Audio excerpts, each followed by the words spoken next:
কোরআনকে আবার জিজ্ঞাসা করলাম, ও কোরআন, তোমাকে আল্লাহর পক্ষ থেকে কে নিয়ে এসেছে? কোরআন সরাসরি আমাকে জবাব দেয়, নাযলা বিহির রূহুল আমিন।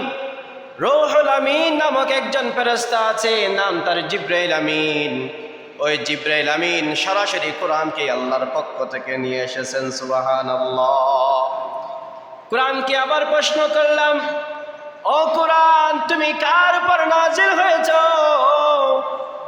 কোরআন সরাসরি আমাকে জবাব দেয়, আলা কলবিকা লিতাকুনা মিনাল মুনজিরিন, নুজিলা আলা মুহাম্মাদুর রাসূলুল্লাহ সাল্লাল্লাহু আলাইহি ওয়াসাল্লাম। কোরআন সরাসরি মুহাম্মাদুর রাসূলুল্লাহ সাল্লাল্লাহু আলাইহি ওয়াসাল্লামের উপর নাজিল হয়েছে। কোরআন থেকে আবার জিজ্ঞাসা করলাম, ও কোরআন, তুমি আল্লাহর পক্ষ থেকে এসেছো, জিবরাইল আমিন এই দুনিয়ার মধ্যে তোমাকে নিয়ে এসেছে, নবী মুহাম্মদুর রাসূলুল্লাহর উপর তুমি নাজিল হয়েছো। এখন আমি কোরআন তোমার থেকে জানতে চাই, কোরআন তোমার ভাষা কি? তোমার ভাষা হিন্দি নাকি তোমার ভাষা ফারসি নাকি তোমার ভাষা ইংলিশ?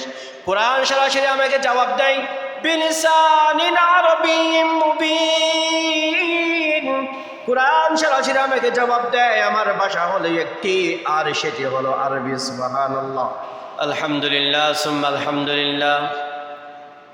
সমস্ত প্রশংসা সেই মহান রব্বুল ইজ্জতের দরবারে, যে মহান রব্বুল ইজ্জত পূর্বের নেই আমাদেরকে দুনিয়ার সমস্ত কাজ থেকে বিমুখ রেখে এই দুনিয়ার বুকে সবচেয়ে দামি ঘর মসজিদে আসার, 10 মায়ের 10 সন্তানকে কৃতিত্ব হওয়ার এবং কিছু দ্বীনি কথা বলার শোনার যে মহান রব্বুল ইজ্জত একটা পরিবেশ করে দিয়েছেন, সেই মহান রব্বুল ইজ্জতের দরবারে, সেই মহান মালিকের দরবারে হৃদয়ের সমস্ত ভালোবাসা উজাড় করে একবার শুকরিয়া আদায় করি। সবাই পড়ি আলহামদুলিল্লাহ। দরুদ ও সালামের নজরানা পেশ করতেছি বিশ্ব মানবতার মুক্তির দূত, মানবতার কান্ডারি, নূরে মুজাসসাম, শফিউল মুজনবিন, খাতামুন নবিয়্যিন, নবীগণের মুকুট, নবীগণের সম্রাট, নবী মুহাম্মদুর রাসূলুল্লাহ সাল্লাল্লাহু আলাইহি ওয়াসাল্লামের রওজা পাকে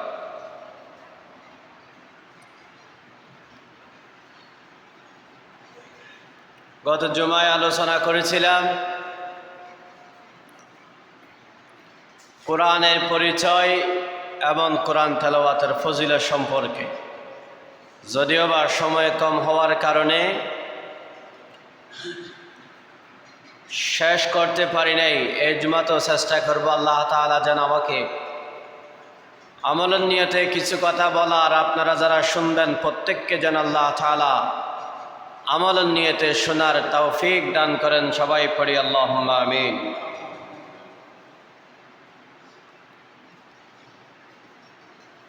এই কোরআনেই হলো মানবতার মূর্তির দুধের প্রথম নিদর্শন। এই কোরআন হলো মুহাম্মদুর রাসূলুল্লাহ সাল্লাল্লাহু আলাইহি ওয়াসাল্লামের সর্বশ্রেষ্ঠ মুআজিজা এবং এই কিতাব, এই কোরআনেই হলো উম্মতের একমাত্র সঠিক সরল সহজ পথ। এই কিতাব ছাড়া, এই কোরআন ছাড়া যত পথ আছে সমস্ত পথ হচ্ছে ভুল পথ, সমস্ত পথ হচ্ছে জাহান্নামের পথ। একমাত্র মুক্তির পথ হলো কোরআনের পথ। এই কোরআনের পথ ছাড়া বিকল্প কোনো পথ নেই যে অন্য পথ অবলম্বন করলে জান্নাতে যেতে পারবো। একমাত্র তারাই জান্নাতে যেতে পারবে যারা এই কোরআনের সঠিক সরল সহজ পথকে নিজের দৈনন্দিন জীবনের গাইড হিসাবে নিয়েছে। এই কোরআন হলো মানুষের রুহু, এই কোরআন হলো মানুষের খোরাক, ছোট সন্তানদের খোরাক, বৃদ্ধদের খোরাক, যুবকদের খোরাক, যুবতীদের খোরাক, প্রত্যেক ইনসানের খোরাক হচ্ছে এই কোরআন। সুতরাং এই কোরআনকে যদি খোরাক হিসাবে নিতে পারি, পরকালে রয়েছে আমাদের জন্য মুক্তির পথ। আর যদি এই কোরআনকে আমরা খোরাক হিসাবে নিজের জীবনে ফিট করতে না পারি, তাহলে পরকালে আমাদের জন্য রয়েছে আল্লাহর বড় বড় জাহান্নামের আযাব আর গজবের শাস্তি। ওই জন্য আজকে সংক্ষিপ্তর মধ্যে, সংক্ষিপ্ত সময়ে সেই কোরআনের পরিচয় সম্পর্কে কিছু কথা বলবো এবং সেই কোরআন তেলাওয়াতকারীর ফজিলত সম্পর্কে কিছু কথা বলার চেষ্টা করেছি। ওমা তাওফীক ইল্লা বিল্লাহ।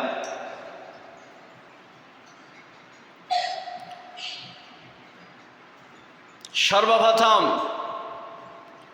কোরআনের দিকে যদি আমরা লক্ষ্য করি, প্রত্যেক জিনিসের একটা পার্সোনাল পরিচয় থাকে। বাড়ি,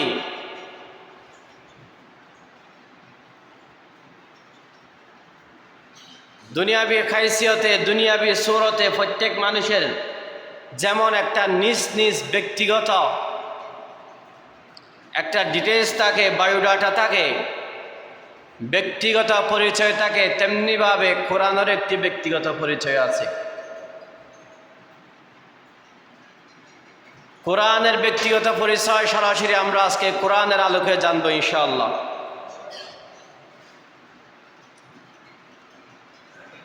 গত জুমায় বলেছিলাম কোরআনের নাম অধিক, যদিও বা সংক্ষেপের মধ্যে বলেছি কোরআনের নাম 5টি, কিন্তু কোরআনের নাম রয়েছে প্রায় 90টির অধিক বেশি। সুবহানাল্লাহ ওয়া বিহামদিহি। তাহলে সেখান থেকে গত জুমায় 5টি বলেছিলাম, আজকেও যদি আল্লাহ তৌফিক দেয় সেই 5-এর পর থেকে শুরু করব ইনশাআল্লাহ। 1 নম্বর কোরআনকে প্রশ্ন করলাম, কোরআন তোমার নাম কি? কোরআন আমাকে জবাব দেয়, বাল হুয়া কুরআনুম মাজিদ। কোরআনের নাম হলো কোরআন মাজিদ। কোরআনকে আবার প্রশ্ন করলাম, ও কোরআন তোমার বাড়ি কোথায়? কোরআন সরাসরি আমাকে জবাব দেয়, ফি লাউহিম মাহফুজ।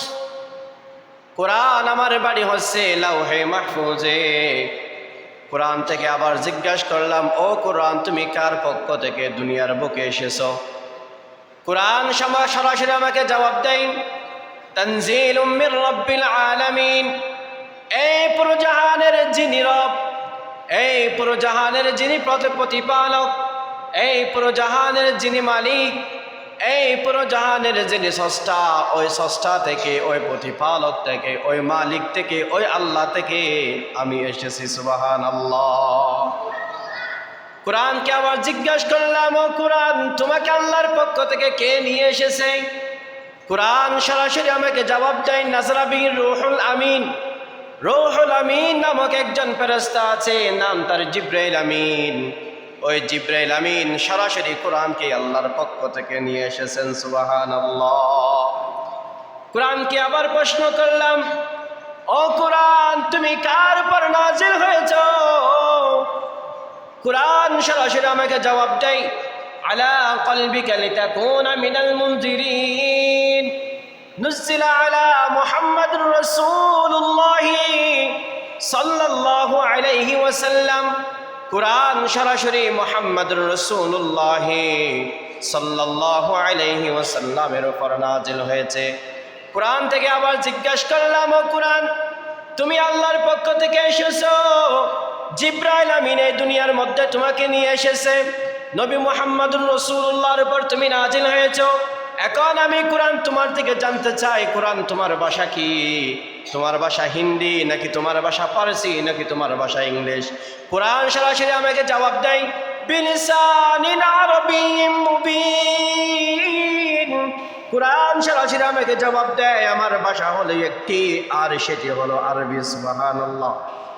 কোরআন থেকে আবার জিজ্ঞাসা করলাম, ও কোরআন, বুঝতে পারছি তোমার ভাষা হলো আরবি, তোমার থেকে আবার জিজ্ঞাসা করলাম তুমি কোন মাসে দুনিয়ার বুকে এসেছো? কোরআন সরাসরি আমাকে জবাব দেয়, শাহরু রমাদান আল্লাযী উনজিলা ফীহিল কুরআন। আমি কোরআন আল্লাহর পক্ষ থেকে শাহরু রমাদান রমজান মাসে এসেছি। কোরআন থেকে আবার জিজ্ঞাসা করলাম, ও কোরআন, তুমি কি দুনিয়ার বুকে দিনে এসেছো নাকি রাতে এসেছো? কোরআন সরাসরি আমাকে জবাব দেয়, ইন্না আনজালনাহু ফি লাইলাতিল কদর ওয়া মা আদরাকা মা লাইলাতুল কদর। কোরআন সরাসরি আমাকে জবাব দেয়, আমি রমজান মাসে এই দুনিয়ার বুকে আগমন করেছি এবং 27 রমজান নাইটে রাত্রে আমি আল্লাহর পক্ষ থেকে এই দুনিয়ার মুখে, এই দুনিয়ার জীবনে, এই দুনিয়ার আমি শুধু আসমানের দিকে 5ম নম্বর 6ষ্ঠ নম্বর আসমানে আমি কোরআন অবতীর্ণ হয়েছি। কোরআন থেকে আবার জিজ্ঞাসা করলাম, ও কোরআন, তোমাকে জিবরাইল আমিন নিয়ে এসেছে, মুহাম্মদ রাসূলুল্লাহর উপর তুমি নাজিল হয়েছ, তোমার ভাষা আরবি, রমজান মাসে নাজিল হয়েছ, লাইলাতুল কদরের রাতে নাজিল হয়েছ। কোরআনকে জিজ্ঞাসা করলাম, ও কোরআন, তোমার এতে কিছু জানলাম, কিন্তু তুমি দুনিয়াতে এসেছো কিসের জন্য? কোরআন থেকে জিজ্ঞাসা করলাম, কোরআন সরাসরি আমাকে জবাব দেয়, যালিকাল কিতাবু লা রাইবা ফীহি হুদাল লিল মুত্তাকিন। আমি কোরআনে এই দুনিয়ার বুকে এসেছি হুদাল লিল মুত্তাকিন, মুত্তাকিনদের জন্য হেদায়েত স্বরূপ, হুদাম ওয়া রাহমাতুল লিল মুমিনিন, এবং দুনিয়ার বুকে যারা মুমিন বান্দা আছে তাদের জন্য রহমত, তাদের জন্য মুত্তাকি হিসাবে আমি কোরআন দুনিয়ার বুকে নাজিল হয়েছি। সুবহানাল্লাহ। কোরআন থেকে আবার জিজ্ঞাসা করলাম, ও কোরআন, বর্তমানে যারা গবেষক, বর্তমানে যারা লেখালেখি করে, তাদের প্রত্যেকের গ্রন্থের শুরুতে, প্রত্যেকের বইয়ের শুরুতে তারা লিখে দেয়, এই বইয়ের মধ্যে যদি কোনো ভুল থাকে তাহলে সরাসরি লেখককে বলে দিন, লেখককে সম্বোধন করে দিন, লেখক যেন নেক্সট টাইম এটা পরিশুদ্ধ করে দিতে পারে। এখন কোরআন, আমি তোমার থেকে জিজ্ঞাসা করতে চাই, তুমি কোরআনের মধ্যে কোনো ভুল আছে কিনা? কোরআন সরাসরি আমাকে জবাব দেয়, যালিকাল কিতাব, ইহা এমন একটি কিতাব, লা রাইবা ফীহি, যে কোরআনের মধ্যে কোনো সন্দেহের অবকাশ নেই। সুবহানাল্লাহ। দুনিয়ার দৃষ্টিতে যত ধরনের লেখক আছে, তামাম লেখকগণ তাদের বইয়ের শুরুতে লিখে দেয়, এই বইয়ের মধ্যে ভুলভাল থাকতে পারে, মিস্টেক হতে পারে, নিজের ব্যক্তিগত জ্ঞানের মিস্টেক হতে পারে, যদি কোনো ভুল প্রমাণ করতে পারো আমাকে ধরিয়ে দিও, আমি শুধরে যাব। কিন্তু কোরআন প্রথম আয়াত সূরা বাকারার পরে, সূরা ফাতিহার পরে প্রথম সূরা হচ্ছে সূরাতুল বাকারা। এই সূরাতুল বাকারার প্রথম আয়াত হচ্ছে যালিকাল কিতাবু লা রাইবা ফীহি। আল্লাহ তাআলা সূরা বাকারার কোরআনের প্রথম আয়াতের মধ্যে বলে দিয়েছেন, এই কোরআন এমন একটি কিতাব, এই কোরআন এমন একটি মাজিদ, এই কোরআন এমন একটি ফুরকান, এই কোরআন এমন একটি জিকির, যে কোরআনের মধ্যে কোনো সন্দেহের অবকাশ পর্যন্ত নেই। সুবহানাল্লাহ। কোরআন থেকে আবার জিজ্ঞাসা করলাম, ও কোরআন, তুমি যে শেষ নবীর কাছে মুহাম্মদুর রাসূলুল্লাহ সাল্লাল্লাহু আলাইহি ওয়াসাল্লামের উপর অবতীর্ণ হয়েছ, মানুষের হেদায়েতের জন্য তুমি কোরআন অবতীর্ণ হয়েছ, মানুষের জীবন চলাতে গিয়ে, পারিবারিক জীবন, সামাজিক জীবন, রাষ্ট্রীয় জীবন পরিচালনা করতে গিয়ে যদি তুমি কোরআনকে ফলো করা হয়, যদি তুমি কোরআনকে অনুসন্ধান করা হয়, যদি তুমি কোরআনকে রীতিমতো পরিচালনা করে, গবেষণা করে, তোমার উপর রিসার্চ করে, যদি কোরআন তোমার উপর ভিত্তি করে যদি আমার পারিবারিক, সামাজিক, রাষ্ট্রীয় জীবন পরিচালনা করে, তাহলে কোরআন তোমার কাছ থেকে কোনো কিছু বাদ পড়েছে কিনা? কোরআন সরাসরি আমাকে জবাব দেয়, মা ফাররাতনা ফিল কিতাবি মিন শাই, ইহা এমন একটি কিতাব, যেই কিতাবের মধ্যে কোনো কিছু বাদ পড়ে নাই। সুবহানাল্লাহ। আল্লাহ তাআলা কোরআনের মধ্যে এমন কিছু রাখেন নাই যে দুনিয়ার শুরু থেকে কিয়ামত পর্যন্ত যত কিছু ঘটবে সমস্ত কিছু আল্লাহর কোরআনের মধ্যে লিপিবদ্ধ করে দিয়েছেন। একজনে চিল্লায় বলুন, তিনি কে? কোরআন থেকে আবার জিজ্ঞাসা করলাম, ও কোরআন, তোমার এত কিছু জানলাম, তোমার এত কিছু শিখলাম, তোমার এত কিছু বুঝলাম, আমি তোমার থেকে জিজ্ঞাসা করতে চাই, কোরআন, যদি আমি তোমাকে মেনে দুনিয়ার হায়াত কাটিয়ে দিই, যদি আমি তোমাকে মেনে পারিবারিক জীবন পরিচালনা করি, আমি যদি তোমাকে মেনে রাষ্ট্রীয় জীবন পরিচালনা করি তাহলে কোরআন আমার ফায়দা কি হবে? তোমাকে মেনে যদি আমি আমার ব্যক্তিগত জীবন 50 বছর 70 বছর হায়াত কাটিয়ে দিই, আমার লাভ কি হবে? আর যদি তোমাকে না মানে আমার কি হবে? কোরআন সরাসরি আমাকে জবাব দেয়, যদি কোনো আল্লাহর বান্দা দুনিয়ার মধ্যে এই কোরআনকে মেনে চলে, আমি কোরআন তাকে সুপারিশ করে কাল কিয়ামতের ময়দানে লা ইয়াদখুলুল জান্নাহ লা ইয়াদখুলুল জান্নাতা, আমি কোরআন তাকে সুপারিশ করে কিয়ামতের ময়দানে জান্নাতে প্রবেশ করিয়ে দেব। আবার কোরআন থেকে জিজ্ঞাসা করলাম, ও কোরআন যদি তোমাকে না মানি তাহলে কি হবে? কোরআন সরাসরি আমাকে জবাব দেয় লা ইয়াদখুলুন নার, যদি তুমি আমাকে না মানো, তোমার পারিবারিক জীবনে, রাষ্ট্রীয় জীবনে, সামাজিক জীবনে যদি তুমি আমি কোরআনকে ফলো না করো, অনুসন্ধান না করো, তালাশ না করো, আমার কোরআনের গাইড অনুযায়ী যদি, আমার কোরআনের নিয়ম পদ্ধতি অনুযায়ী, আমার কোরআনের রুলস অনুযায়ী যদি তুমি না চলো, তাহলে আমি কোরআন তোমাকে কাল কিয়ামতের ময়দানে সুপারিশ করে বেলা হিসেবে জাহান্নামে পৌঁছিয়ে দেব। তাহলে যদি কোরআন মানি, যদি কোরআন অনুযায়ী নিজে চলি, পরিবারকে চালাই, সমাজকে চালাই, রাষ্ট্রকে চালাই, তাহলে আমাদেরকে কোরআন কাল কিয়ামতের ময়দানে সুপারিশ করে জান্নাতের মধ্যে প্রবেশ করে দেব। চিৎকার দিয়ে পড়ি আলহামদুলিল্লাহ। আর যদি কোরআনকে না মানি, কোনো হিসাব নেই, বেলা হিসাবে জাহান্নামী। কাফের, নাস্তিক, মুরতাদ এবং মুসলমান এই দুইজনের মধ্যে পার্থক্য হচ্ছে একটা, সেটা হচ্ছে কোরআন। আমরা কোরআন মানি, আমরা মুমিন, আমরা কোরআন মানি, আমরা মুসলমান। যারা কোরআন মানে না তারা মুসলমান নয়, যারা কোরআন মানে না তারা কি নয়? মুত্তাকি বান্দা নয়। আর যারা মুত্তাকি বান্দা তাদের জন্য এই কোরআন হলো হেদায়েত, আর যারা মুমিন বান্দা তাদের জন্য হলো এই কোরআন হেদায়েত। আর যারা মুমিন বান্দা নয় তাদের জন্য এই কোরআন হেদায়েত নয়, বিনিময়ে পরকালে তাদের জন্য রয়েছে চিরস্থায়ী আযাব আর গজবের ঘর, সেটা হলো জাহান্নাম। নাউযুবিল্লাহি মিন যালিক।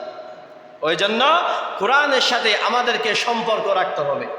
কোরআনের সাথে আমাদেরকে কি রাখতে হবে? ছোট্ট একটা গাছের রিয়াল, গাছকে স্বাভাবিকভাবে আমরা দেখলে লাথি মেরে ফেলে দিই বা গাছের উপরে চলাফেরা করি, কিন্তু সেই গাছ দিয়ে যদি একটা কোরআন রাখে, সেরকম রেহাল তৈরি করা হয়, তাহলে রিয়ালটা মেরে পড়ার সাথে সাথে, মাটিতে পড়ার সাথে সাথে আমরা কি করি? সালাম করি। প্রয়োজনে না দেখলে লাথি পড়ে যায়, তারপরেও আমরা কি করি? সালাম করি। কেন? এখনো কোরআনের সাথে রিয়ালের সংঘর্ষ হয় নাই, এখনো রিয়ালের মধ্যে কোরআন রাখা হয় নাই। কোরআন রাখবে একটা আকৃতি সৃষ্টি করেছে, ওই জন্য যদি রিয়ালের দাম বেড়ে যায়, আমরা মুমিন বান্দা, আশরাফুল মাখলুকাত, সৃষ্টির সেরা জীব, আল্লাহর ইনসান জগতের শ্রেষ্ঠ জীব হলাম আমরা যদি কোরআনের সাথে লাগি, আমাদের দাম বাড়বে নাকি কমবে? বাড়বে না? কেমন বাড়বে? আকাশ চুম্বি, ফেরেশতাগণ থেকে বেশি বাড়বে। ওই জন্য আমাদের পারিবারিক জীবনে, সামাজিক জীবনে, রাষ্ট্রীয় জীবনে, প্রতিটি সেক্টরে উচিত আমাদেরকে কোরআন ফলো করা। ওই জন্য আল্লাহ তাআলা পবিত্র কালামুল্লাহ শরীফের সূরা ফাতিরের 29 নম্বর আয়াতের মধ্যে বলেছেন, ইন্নাল্লাযীনা ইয়াতলুনা কিতাবাল্লাহি ওয়া আকামুস সালাতা ওয়া আনফাকু মিম্মা রাযাকনাহুম সিররান ওয়া আলানিয়াতান ইয়ারজুনা তিজারাতান লান তাবুর। আল্লাহ তাআলা এখানে মানুষের ব্যবসার কথা বলেছেন। আল্লাহ বলেছেন, বান্দা তোমরা আমার সাথে ব্যবসা করো, তিজারাতান লান তাবুর, যে ব্যবসার কোনো ধ্বংস নেই। সুবহানাল্লাহি ওয়া বিহামদিহি। আচ্ছা, আল্লাহর সাথে ব্যবসা করলে ধ্বংস হবে? আল্লাহর সাথে ব্যবসা করলে লস হবে? কখনো লস হবে না। আল্লাহ তাআলা বলেন, ইন্নাল্লাযীনা ইয়াতলুনা কিতাবাল্লাহ, যারা রব্বুল আলামিনের কিতাব পাঠ করে, তেলাওয়াত করে, ওয়া আকামুস সালাহ, নামাজ পড়ে, ওয়া আনফাকু মিম্মা রাযাকনাহুম সিররা, আল্লাহর দেওয়া রিজিক থেকে আল্লাহর রাস্তায় ব্যয় করে, ওয়া আলানিয়াতান ইয়ারজুনা তিজারাতান লান তাবুর, তারা আল্লাহর সাথে এমন ব্যবসা করেছে যে ব্যবসার মধ্যে কোনো ধ্বংসের অবকাশ পর্যন্ত নেই। সুবহানাল্লাহ। আল্লাহ তাআলা আয়াতের মধ্যে 3টা জিনিসের কথা বলেছেন। কয়টি জিনিসের কথা? 3টি জিনিসের কথা। 1 নম্বর, ইয়াতলুনা কিতাবাল্লাহ, যারা আল্লাহ রাব্বুল আলামিনের কিতাব তেলাওয়াত করে, যারা কোরআন তেলাওয়াত করে, কোরআন পড়ে, কোরআন মানে, কোরআন বুঝে, কোরআন শিখে, কোরআন অনুযায়ী নিজে চলে, কোরআন অনুযায়ী বাড়ির মধ্যে চালায়, কোরআন অনুযায়ী সমাজ চালায়, কোরআন অনুযায়ী রাষ্ট্র চালায়, তারা সরাসরি কোরআন অনুযায়ী রাষ্ট্র চলাই নাই, তারা আল্লাহর সাথে ব্যবসা শুরু করে দিয়েছে। সুবহানাল্লাহ। দ্বিতীয় নম্বর হচ্ছে ওয়াকামুস সালাহ, যারা রীতিমতো 5 ওয়াক্ত মসজিদে এসে নামাজ পড়ে, যারা ওয়াক্ত মসজিদ নামাজ পড়ে, তারা হলো আল্লাহর সাথে ব্যবসা শুরু করে দিয়েছে।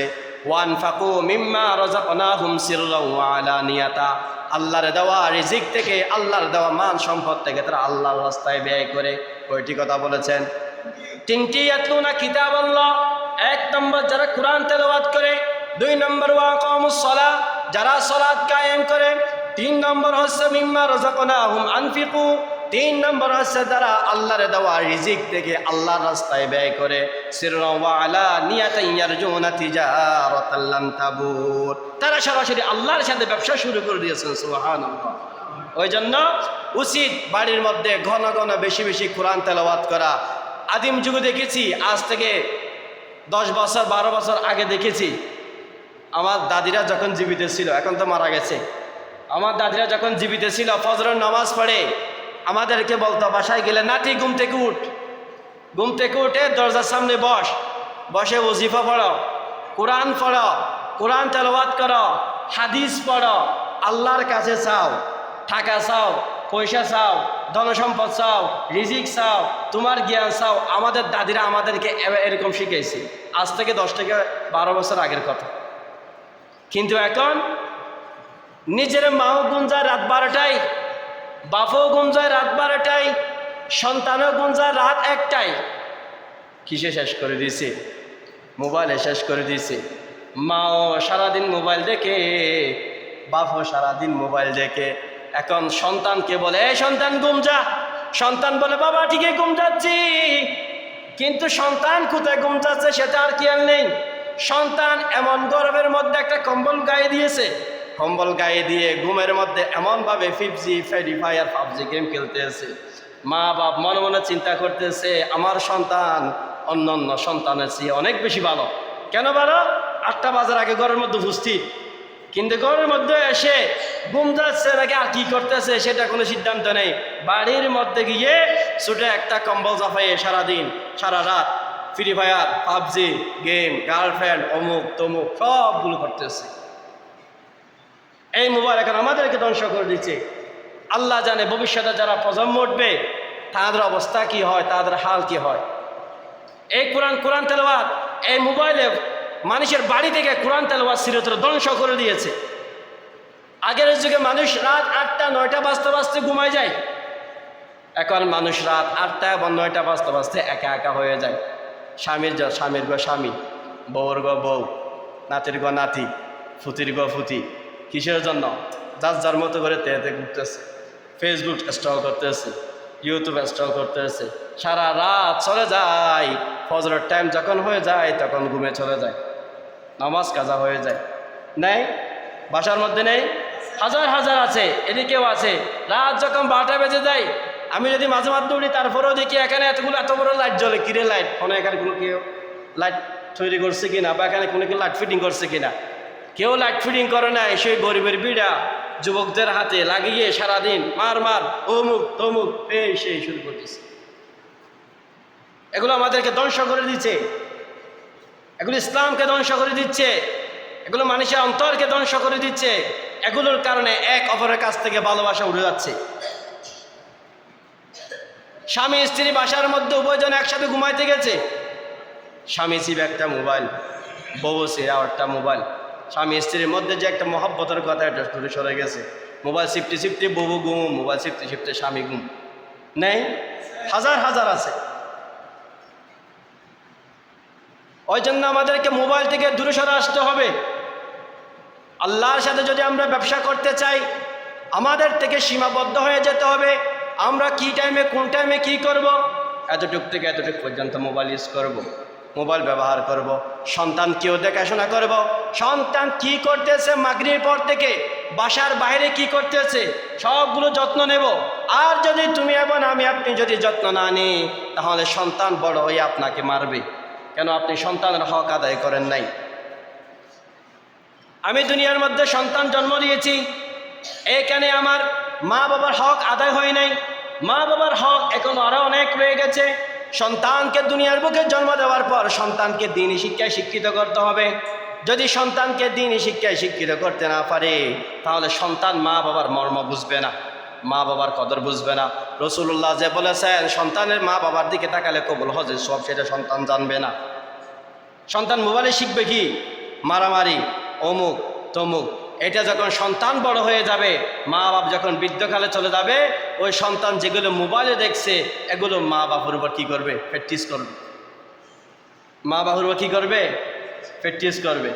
মানুষ এসে বিচার দেয়, হুজুর বুড়া হয়ে গেছে, হাত চলে না, পা চলে না, সন্তান বাদ দেয় না। আমি জিজ্ঞাসা করতে চাই, তোমাকে সন্তান বাদ দেয় না একটা কারণ, তুমি সন্তান জন্ম দিয়েছ, সন্তানের হক আদায় করছো কিনা? তুমি যদি ছোটকালে, সেই ছোট্ট বাচ্চাকালে, যুবককালে যদি সন্তানের হক আদায় না করো, সন্তান বড় হয়েও তোমার হক আদায় করবে না। যদি তুমি সন্তানের হক আদায় করতে পারো, যদি তুমি সন্তানের হক পরিপূর্ণভাবে আদায় করতে পারো, তাহলে তোমাকে বৃদ্ধকালে বৃদ্ধাশ্রমে যেতে হবে না, বুড়োকালে তোমাকে লাঞ্ছিত অপমানিত হওয়া লাগবে না। ওই জন্য সন্তানকে দেখাশোনা করবেন। সন্তান জন্ম দিয়েছেন, কিন্তু সন্তান কোথায় যাচ্ছে, কি করতেছে, কোন দিকে যাচ্ছে, সব কিছু খেয়াল রাখতে হবে। সন্তানকে রীতিমতো মাদ্রাসায় পড়াবেন, সন্তানকে রীতিমতো কোরআন তেলাওয়াত শিখাবেন, সন্তানকে ভালো মানুষের সাথে চলাফেরা, উঠা বসা, আদান প্রদান করবেন। এখন আমরা সন্তানকে উঠা বসা করি যারা গাঁজা খায়, হিরিনসি খায়, ঘুষ খায়, সুদ খায়, মদ খায়। আমার কেম বলা জানান নেই, হল্লো চলে দেয় অমুক নেতার লই, যে নেতার ভিজিট দিয়ে ঘুরিলে অবধারিত জাহান্নাম।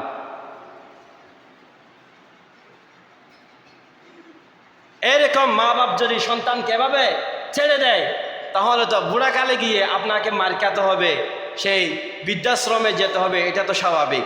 ওই জন্য বাড়ির মধ্যে সন্তানদের মধ্যে আমরা সব কানে কোরআনের তেলাওয়াত ছড়াই দিই।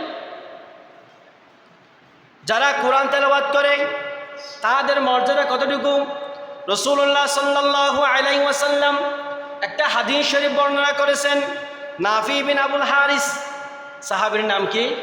একটা ছোট্ট ঘটনা, যদিও বা সময় সংক্ষিপ্ত। নাফি বিন আব্দুল হারিস একজন সাহাবী। ওই সাহাবী ছিলেন, ওই সাহাবীকে হযরত উমর রাদিয়াল্লাহু তাআলা আনহু মক্কার গভর্নমেন্ট হিসাবে নিযুক্ত করেছিলেন। খলিফাতুল মুসলিমিনদের যুগে হযরত উমর রাদিয়াল্লাহু তাআলা আনহু ওই সাহাবী নাফি বিন হারিসকে কি করেছিলেন? মক্কার সরকার হিসাবে নিযুক্ত করেছিলেন। এক সময় হযরত উমর রাদিয়াল্লাহু তাআলা আনহু এভাবে রাস্তা দিয়ে হাঁটতেছেন, হাঁটার মধ্যে হঠাৎ ওই নাফি বিন আব্দুল হারিসকে হযরত উমর রাদিয়াল্লাহু তাআলা আনহু দেখতে পেলেন। হযরত উমর রাদিয়াল্লাহু তাআলা আনহু ওই নাফি বিন হারিসকে দেখার পর জিজ্ঞাসা করলেন, ইয়া নাফি বিন হারিস, তোমাকে পুরো মক্কার একটা বিশাল কান্ট্রি, তোমাকে গভর্নমেন্ট বানিয়েছিলাম। ওই মক্কার মধ্যে যারা বেদুইন আছে, ওই মক্কার মধ্যে যারা গ্রাম অঞ্চলের মানুষ আছে, তাদের জন্য তুমি কি কোনো প্রশাসক নিয়োগ করেছো কিনা? কার থেকে জিজ্ঞাসা করতেছে? নাফি বিন আব্দুল হারিসের তুন হযরত উমর রাদিয়াল্লাহু তাআলা আনহু জিজ্ঞাসা করতেছেন, ইয়া নাফি বিন আব্দুল হারিস, তোমাকে এত বড় একটা বিশাল পুরো মক্কা এরিয়া, পুরো একটা কান্ট্রি তোমাকে গভর্নমেন্ট বানালাম, সরকার বানালাম। ওই গ্রামের মধ্যে, ওই কান্ট্রির মধ্যে যারা বেদুইন আছে, গ্রামের যারা মানুষ আছে, লোকজন আছে, তাদের জন্য তুমি কি কোনো মেয়র, কোনো এমপি, কোনো প্রশাসক নিয়োগ করেছো কিনা? ওই নাফি বিন আব্দুল হারিস খলিফাতুল মুসলিমিন উমর রাদিয়াল্লাহু তাআলা আনহুকে বললেন, ইয়া খলিফাতুল মুসলিমিন, মক্কার বেদুইনদের জন্য, মক্কার গ্রামবাসীদের জন্য আমি একজন প্রশাসক নিয়োগ করেছি। একজন প্রশাসক কি করেছি? একজন প্রশাসক নিয়োগ করেছি। ওমর রাদিয়াল্লাহু তাআলা আনহু জিজ্ঞাসা করলেন, ওই ব্যক্তিদের নাম কি? নাফি বিন হারিস রাদিয়াল্লাহু তাআলা আনহু বললেন, ওই প্রশাসকের নাম হলো বিন আবজার। ওই প্রশাসকের নাম কি? বিন আবজার। হযরত ওমর রাদিয়াল্লাহু তাআলা আনহু বললেন, ও বিন আবজারের পরিচয় কি? তুমি যে এত বড় একটা মক্কার বেদুইনদের জন্য, গ্রাম অঞ্চলের বাসীদের জন্য, তুমি এত একটা বিশাল কান্ট্রির গ্রামবাসী বেদুইনদের জন্য তুমি যে একজন প্রশাসক নিয়োগ করেছ, ওই প্রশাসনের ব্যাকগ্রাউন্ড কি? ওই প্রশাসনের পরিচয় কি? হযরত নাফি বিন হারিস খলিফাতুল মুসলিমিন উমর রাদিয়াল্লাহু তাআলা আনহুকে বললেন, ইয়া খলিফাতুল মুসলিমিন, তিনি হচ্ছেন একজন মুক্ত দাস। একজন গোলাম, একজন চাকর। হযরত উমর রাদিয়াল্লাহু তাআলা আনহু আশ্চর্য হয়ে গেলেন, ইয়া নাফি বিন হারিস, এই গোলাম, এই মুক্ত দাস, এই চাকর কি জানবে? তুমি যে এত বড় একটা বিশাল দেশের গ্রাম অঞ্চলের বেদুইনের প্রশাসক নিয়োগ করেছ, সে কি হক পদে কোরআনের পথে কি করতে পারবে কিনা, বেদুইনদেরকে পরিচালনা করতে পারবে কিনা? তুমি কেমন প্রশাসক নিয়োগ করেছ? নাফি বিন হারিস খলিফাতুল মুসলিমিন উমর রাদিয়াল্লাহু তাআলা আনহুকে সাথে সাথে বললেন, ইয়া খলিফাতুল মুসলিমিন, তিনি মুক্ত দাস হলেও, তিনি গোলাম হলেও, তিনি বান্দি হলেও তার কাছে একটা বড় গুণ আছে। একটা বড় কি আছে? সেই গুণটা জিজ্ঞাসা করলেন খলিফাতুল মুসলিমিন, তার গুণটা কি? নাফি বিন হারিস রাদিয়াল্লাহু তাআলা আনহু বললেন, তার মধ্যে সবচেয়ে বড় গুণ হলো সে কোরআন পড়তে জানে। সুবহানাল্লাহ। তার পর্যাপ্ত পরিমাণ কোরআনের জ্ঞান আছে, সে কোরআন থেকে মাসালা বাহির করতে পারে, কোরআন অনুযায়ী সে বেদুইনদেরকে পরিচালনা করতে পারবে। ওই জন্য আমি নাফি বিন হারিস বিন আবজাকে পবিত্র মক্কা নগরীর এরিয়ার বেদুইনদের একজন প্রশাসক নিয়োগ করেছে। সুবহানাল্লাহ। তাহলে যে বিন আবজা ছিল একজন গোলাম, চাকর, কর্মচারী, এই বিন আবজা চাকর থেকে, গোলাম থেকে হয়ে গেছে এখন কি রাষ্ট্রের প্রশাসক। কিসের কারণে? একমাত্র কোরআনের জ্ঞান থাকার কারণে, কোরআন তেলাওয়াত করার কারণে। সাথে সাথে উমর রাদিয়াল্লাহু তাআলা আনহু নাফি বিন আব্দুল হারিসকে বললেন, ইয়া নাফি বিন আব্দুল হারিস, তাহলে তুমি শোনো, রাসূলুল্লাহ সাল্লাল্লাহু আলাইহি ওয়াসাল্লাম বলেছেন, যারা কোরআনের সাথে সম্পর্ক রাখে, যারা কোরআনের সাথে মহব্বত রাখে, যারা কোরআন পড়ে, কোরআন অনুযায়ী নিজের জীবন চালায়, তাদেরকে আল্লাহ তাআলা কোরআনের কারণে আকাশচুম্বী জনপ্রিয়তা বাড়িয়ে দেয়। দেখতেছেন না? আল্লামা দেলোয়ার হোসেন সাঈদী মরে গেছে, প্রায় 1.5 বছর হয়ে গেছে। বিগত 1.5 যুগ পর্যন্ত জেলখানায় ছিল, মানুষের সাথে কোনো কথাবার্তা নেই। 1.5 বছর পরেও মানুষের সাথে কোনো সম্পর্ক নেই। তারপরে আল্লামা দেলোয়ার হোসেন সাঈদীর নাম শুনলে মানুষের কাছে কেমন যেন একটা জজবা এসে যায়। এটা কিসের কারণ? এটা ব্যক্তি সাঈদীর কারণে নয়, এটা ব্যক্তি কোরআনের কারণে। কিন্তু আজ থেকে প্রায় 1,500 বছর আগে আবু জাহেল, উতবা, সাইবা, ওলীদ ইবনে মুগিরা, তাদের নাম শুনলে মানুষ থুতু নিক্ষেপ করে। কিসের কারণে? তারা একমাত্র কোরআনের বিরোধিতা করার কারণে। ওই জন্য কোরআনের সাথে যারা ভালোবাসবে, কোরআনকে যারা ভালোবাসবে, যারা কোরআনের সাথে যারা সম্পর্ক রাখবে, যারা কোরআন অনুযায়ী চলবে, চালাবে, সমাজ চালাবে, পরিবার চালাবে, তাদের সম্মান বাড়িয়ে দিবেন কে? ওই জন্য আমাদেরকে সবাইকে, প্রত্যেককে সমাজের মধ্যে কোরআনের আলোয় আলোকিত করতে হবে। অনজ ওয়াসি হারে পর্যন্ত তুমি আসি আর নিজে কোরআন দেবেন আর পড়া করতে পারে, নিজে 7 জন বলবে আউলবির ফুটা টানি আর ফোনা টানিবে না। তো রাসূলুল্লাহ সাল্লাল্লাহু আলাইহি ওয়াসাল্লাম হাদিসের মধ্যে ঘোষণা করেছেন, ক্বালা রাসূলুল্লাহ সাল্লাল্লাহু আলাইহি ওয়াসাল্লাম, ইন্না মিন ইজলালি ইকরামি যিশাইবাতিল মুসলিম। রাসূলুল্লাহ হাদিস শরীফের মধ্যে ঘোষণা করেছেন, 3 ব্যক্তিকে সম্মান করা মানে আল্লাহকে সম্মান করা। কয়জন ব্যক্তিকে? এটা বলে শেষ করে দেব ইনশাআল্লাহ। 3 জন ব্যক্তিকে সম্মান করা মানে কাকে সম্মান করা? একটু কথা বলেন। 3 জন ব্যক্তিকে সম্মান করা মানে সরাসরি কাকে সম্মান করা? আল্লাহকে সম্মান করা। 1 নম্বর হচ্ছে ওই ব্যক্তি যে বৃদ্ধ মুসলিম, বুড়া মানুষ, দাড়ি পেকে গেছে, চুল পেকে গেছে, ক্যাশ পেকে গেছে, কোনো কাজ নেই, ওই রকম মানুষকে সম্মান করা মানে সরাসরি কাকে সম্মান করা? আল্লাহকে সম্মান করা। 2 নম্বর হচ্ছে ওয়াহামিলুল কুরআন, যারা হাফেজে কোরআন, যারা কোরআনের তারক বাহক, যারা কোরআনের জ্ঞান শোনায়, হুজুরদেরকে, হাফেজদেরকে, আলেমদেরকে, মুফতিদেরকে, মুহাদ্দিসদেরকে সম্মান করা মানে সরাসরি কাকে সম্মান করা? আল্লাহকে সম্মান করা। 3 নম্বর হচ্ছে যে সুলতানুল মুকসিদ, ন্যায়পরায়ণ শাসক, কোরআন হাদিস বিশেষজ্ঞ শাসক, ওই ন্যায়পরায়ণ শাসকদেরকে সম্মান করা মানে সরাসরি কাকে সম্মান করা? আল্লাহকে সম্মান করা। 1 নম্বর বৃদ্ধ মানুষদেরকে সম্মান করা মানে সরাসরি আল্লাহকে সম্মান করা। 2 নম্বর যারা কোরআনের সাথে ভালোবাসা আছে, যার কাছে কোরআনের জ্ঞান আছে, যারা হাফেজে কোরআন, যারা কোরআন তেলাওয়াত করে, যারা কোরআন থেকে জ্ঞান অ্যানালাইসিস করে, তাদেরকে ভালোবাসা মানে সরাসরি আল্লাহকে ভালোবাসা। আর যারা ন্যায়পরায়ণ শাসক, ইনসাফওয়ালা শাসক, তাদেরকে ভালোবাসা মানে সরাসরি কাকে ভালোবাসা? আল্লাহকে ভালোবাসা। এখন যারা বৃদ্ধ মানুষ, তাদেরকে কীভাবে ভালোবাসবো? আমরা শিখব বৃদ্ধদের কাছ থেকে, আমরা শিখব আমাদের বাবাদের কাছ থেকে, আমরা শিখব আমাদের দাদাদের কাছ থেকে। এখন আমার দাদা আমার বাবা যদি আমার সামনে বসে পায়ের ওপর পা দিয়ে আউল বেরি ফুটা টেনে চায়ের দোকান দিকে চেয়ে থাকে, আমি বাবা থেকে শিখব কি? আমি দাদা থেকে শিখব কি? সন্তানের সামনে নিজের বাবা যদি সিগারেট টানে, ও সন্তান বাবা থেকে শিখবে কি? সন্তান যদি বাবার সামনে, বাবা যদি সন্তানের সামনে কি করে মোবাইলে খারাপ মুভি দেখে, ছবি দেখে, ওই সন্তান বাবা থেকে শিখবে কি? বাবা যদি সন্তানের সামনে মানুষকে গালাগালি করে, বকাবকি করে, ও সন্তান শিখবে কি? এটাই তো শিখবে। ওই যে আমি দোকানে বসা ছিলাম, আমার বাবাও আমার সামনে বসা ছিল, সদরকে বললে একটা সিগারেট দাও, বাবাও টানে সিগারেট, সন্তানও তাকে সিগারেট, হাজার হাজার আছে নাই, হাজার হাজার, বাবু টানে, ফোর টানে, দুইজনে ফোর টানে, টান বাপুর টান। এরকম যদি হয়, সন্তান শিখবে কি? বাবার কাছ থেকে শিখবে কি? মায়ের কাছ থেকে শিখবে কি? ওই জন্য সন্তানের কাছে যদি রেসপেক্ট পেতে চাও, সন্তানের কাছে যদি সম্মান পেতে চাও, আগে সন্তানকে সম্মান করো। যদি সন্তানকে সম্মান করতে জানো, যদি সন্তানকে সম্মান করতে পারো, তাহলে আপনি যখন বৃদ্ধ হবেন, তখন সন্তানও আপনাকে সম্মান করবে। এখন যদি সন্তানের সামনে খারাপ কিছু কি করো, প্রেজেন্ট করো, সন্তানের সামনে যদি খারাপ কিছু বলার করার চেষ্টা করো, আপনি যখন বৃদ্ধ হয়ে যাবেন, আপনার উপরে সন্তান এগুলো করার চেষ্টা করবে। ওই জন্য সন্তানকে ভালো ভালো উপদেশ দাও, নামাজ পড়ো, কোরআন শিখো, হুজুরদের কাছে যাও, কিছু শিখো, দ্বীন ইলম কিছু শিখো। শিখতে না পারলেও তাদেরকে স্নেহ করো। সন্তানদের মা বাবার উপর কি হক, সন্তানের উপর কি হক, এগুলো হুজুরদের কাছ থেকে শিখো। যদি এরকম করতে পারেন, তাহলে সন্তানের কাছে আপনি বৃদ্ধকালে আশ্রয় নিতে পারবেন, একটু শান্তিতে থাকতে পারবেন, অন্যথায় শান্তিতে থাকতে পারবেন না।